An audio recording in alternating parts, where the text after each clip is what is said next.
very inspiring speech you gave.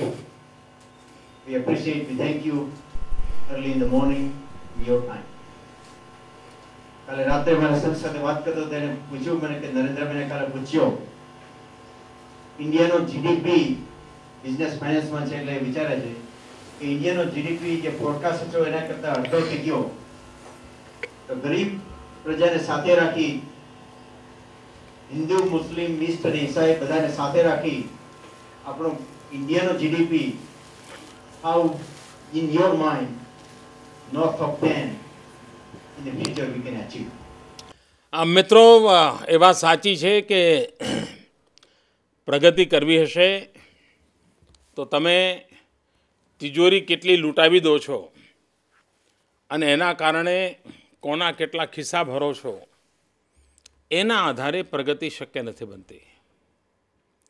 अगर हमें प्रगति करनी है तो हमें सातत्यपूर्ण रीत से कांस्टेंट हमने हमारे ग्रोथ को आगे बढ़ाना पड़ेगा, ग्रोथ रेट को आगे बढ़ाना पड़ेगा.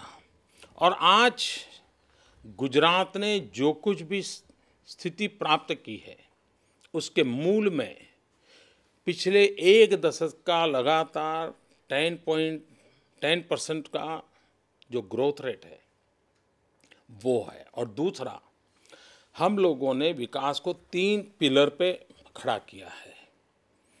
एक है मैन्युफैक्चरिंग सेक्टर, एक है एग्रीकल्चर सेक्टर और एक सर्विस सेक्टर. और तीनों को बैलेंस बढ़ाने के प्रयास हमने लगातार किए हैं. उसका परिणाम ये आया है कि जैसे ये वर्ष हमारे यहाँ पानी कम गिरा, एग्रीकल्चर को थोड़ा झटका लगा है, लेकिन मैन्युफैक्चरिंग और सर्विस सेक्टर को थोड़ा बल मिल गया. और उसके कारण क्या हुआ कि हमारी इकोनॉमी को कोई बहुत बड़ा झटका नहीं लग रहा है. विपरीत परिस्थिति में भी हम टिक रहे हैं. 2008 में पूरे दुनिया में रिसेशन था, सब लोग डूब जाएंगे ऐसी परिस्थिति थी, लेकिन हम बच गए क्योंकि हमने इस विकास की हमने इस मॉडल को अपनाया है. दूसरी बात है, तीन चीज़ों पर बल देने की आवश्यकता है. एक, हमारी 50% मातृशक्ति, नारी शक्ति, लेडीज, इनको विकास यात्रा में सक्रिय भागीदार कैसे बनाएं. हमारे युवा, उनका उमंग, उत्साह, जोम, जुस्सा, समझ जो कुछ भी है उसको जितनी जल्दी हो सके हम उसको विकास यात्रा की धरोहर के रूप में कैसे आगे बढ़ाएं.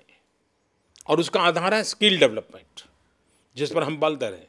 हमने स्किल यूनिवर्सिटी बनाई. Sir, Gujarat is the first state in India जिसकी अलग स्किल यूनिवर्सिटी बनी है, तो हम उसको बल देना चाहते हैं. और तीसरी बात है नेचुरल रिसोर्सेज, हमारी कुदरती संपदा है, उसका सही और रियल सेंस में प्रोडक्टिव यूटिलाइजेशन.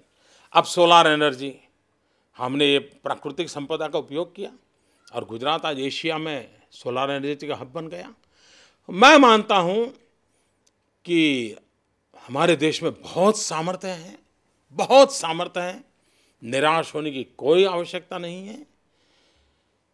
हम विकास को और आगे बढ़ा गए और अटल जी के समय हमने देखा है कि देश का विकास दर नई ऊंचाइयों को पार कर गया था और उसके कारण आर्थिक स्थिति में बहुत बड़ा बदलाव आया था.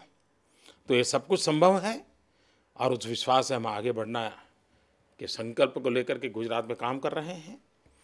तो डॉक्टर धड़ूक, मैं समझता हूँ आप जो सवाल पूछ रहे थे उसका यही भाव आप जानना चाहते थे.